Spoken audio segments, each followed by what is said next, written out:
Hello everyone. चलिए आज हम बात करते हैं आपके ऑफ कैंपस और ऑन कैंपस जॉब के बारे में। जब कोई भी इंटरनेशनल स्टूडेंट ट्रैवल करके यूनाइटेड स्टेट में आते हैं तो उनको एक होता है कि उनके रहने का खर्चा, खाने का खर्चा तो वो जॉब करके कर सकते हैं, बट किस तरीके से। So number one is on campus job. So on campus job के लिए आपको रिक्वायरमेंट है कि सबसे पहली बात तो आपके पास वैलिड F1 वीज़ा होना चाहिए। ऑफकोर्स वो होता है तभी आपको जॉब मिलती है। दूसरी बात, आप ये जॉब कहाँ पे अप्लाई कर सकते हो? आप ये अप्लाई कर सकते हो एक स्टूडेंट पोर्टल जो है, मतलब यूनिवर्सिटी का स्टूडेंट पोर्टल जो होता है वहाँ पे आप अप्लाई कर सकते हो। दूसरी बात जो है, आप जो इंटरनेशनल स्टूडेंट डिपार्टमेंट है वहाँ पे आप एप्लीकेशन कर सकते हो, वहाँ पे आप प्रोसीजर पूछ सकते हो, आपको वहाँ पे सारी गाइडलाइन मिल जाएगी। तीसरी बात, ये जॉब जो होती है वो फर्स्ट कम फर्स्ट से होती है। जैसे आप मतलब आप आते हो स्टूडेंट वीज़ा पे तो ट्राई करना है कि एज सुन एज पॉसिबल आप वो जॉब के लिए अप्लाई करो। नंबर 2, अब ये ऑन कैंपस जॉब होती क्या है? देखिए, फर्स्ट ईयर में आप खाली ऑन कैंपस जॉब कर सकते हो, मतलब कैंपस के अंदर। अगर आप बाहर जॉब करते हो तो इट्स कम्प्लीटली इलीगल। तो कैंपस के अंदर कौन कौन सी जॉब होती है? जैसे लाइब्रेरी असिस्टेंट हो गए, उसके बाद रिसर्च असिस्टेंट की जॉब हो गई, या फिर उसके बाद जैसे केटरिंग असिस्टेंट हो गया, टेक सपोर्ट हो गया, जो भी कैंपस के अंदर रिक्वायरमेंट है वहाँ पे आप काम कर सकते हो। वो भी 20 आवर्स इन अ वीक। उसका जो आवरली क्राइटेरिया होता है वो 20 आवर्स, और अगर 2 वीक करना है तो वो 40 आवर्स का क्राइटेरिया है। बट उसमें भी एक कभी कभी ये हो सकता है कि मान लो कि काफ़ी स्टूडेंट की कॉम्पिटिशन है, सबको जॉब मिलनी चाहिए, तो कभी कभी वो 40 आवर भी आपसे आपके हिस्से से कम हो सकते हैं। It's depend on the situation. तीसरी बात, ऑफ कैंपस की। ऑफ कैंपस आप कब कर सकते हो? जो भी आपके सेकंड ईयर ऑफ आपका कॉलेज है, सेकंड ईयर में आप कर सकते हो, बट उसके लिए भी आपको एक प्रॉपर वर्क अथॉराइजेशन चाहिए जो आपकी यूनिवर्सिटी से आपको मिलता है। उसमें देखिए 2 कंडीशन है। मुझे लगता है कि OPT and that CPT। So OPT का मतलब होता है कि OPT optimal practical training, and दूसरा होता है जो करिकुलम प्रैक्टिकल ट्रेनिंग।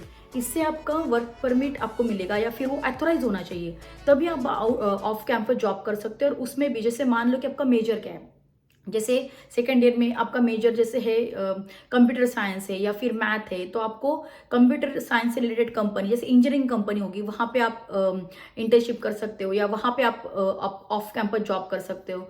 उसके अलावा जो सेकंड जो होता है, लाइक जैसे कि देखिए मैथ आपका मेजर है, तो मैथ के लिए कहाँ पे भी जैसे यूनिवर्सिटी में रिसर्च असिस्टेंट की पोजीशन है, या फिर off campus research assistant position है, या मैथ के से रिलेटेड जो भी फैकल्टीज है वहाँ पे आप काम कर सकते हो, बट वो भी लीगल वर्क अथॉराइजेशन के साथ में। हाँ, जैसे कभी मान लो कि किसी बच्चे की बहुत ही क्रिटिकल सिचुएशन है, तब वो मतलब फर्स्ट ईयर में या सेकेंड ईयर में अप्लाई कर सकता है off campus, but he has to prove his critical economical condition. वो केस में शायद उसको मिल सकता है। और यहाँ पे जो मिनिमम वेजेस जो है, मतलब according to for the between आपको मिलेंगे 7 to 25 के रेंज में, मतलब डिपेंड ऑन, जैसे मैंने बताया कि एक्सपीरियंस आपका क्या है, आपका मेजर क्या है, आपकी स्किल्स क्या है बेसिकली, और आपका फैकल्टी रिलेशन, और लाइक जैसे आप अगर इंडिया से आते हो तो वहाँ का एक्सपीरियंस, डिग्री क्या है, स्कोर क्या है, GPA क्या है, ये सारी चीज़ों के ऊपर ये सब डिपेंड होता है। और बेस्ट पोजीशन होती है आपको जिसमें थोड़ा हाई पे मिलता है, आपको मिल सकता है, वो होती है रिसर्च असिस्टेंट। जो पोजीशंस होती है यहाँ पे जनरली स्टूडेंट को मिलती है, वहाँ पे जैसे आपको $20 एंड अबोव मिल सकता है।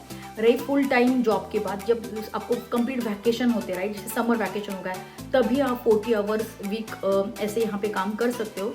उसके अलावा with in student like academic year you cannot go out and do the any kind of job, and on campus भी अगर आपको करना है तो 20 आवर्स का मिनिमम 1 वीक में एक टाइम लिमिट होता है। और उसमें भी मान लो कि कभी आप जैसे उसमें एक अच्छी बात है कि आपको 2 वीक में आप मैक्सिमम 40 आवर कर सकते हो। तो कभी आपकी पढ़ाई है, कभी आपके सेमेस्टर से, कभी एग्जाम से, जो भी है उसके हिसाब से आप आपके 40 आवर मैनेज कर सकते हो 2 वीक में। हाँ, रही टैक्स डिडक्शन की बात, तो हर जगह यहाँ पे टैक्स डिडक्शन होता है सैलरी में से according to the state, like state tax और फेडरल टैक्स। बट जब भी आप रिटर्न फाइल करते हो आपको 90% जो आपका टैक्स बेनिफिट है वो मिल जाता है। तो होप ये वीडियो आपके लिए मतलब इंफॉर्मेटिव रही होंगी। Thank you so much. चलिए मिलते हैं नेक्स्ट वीडियो में। बाय।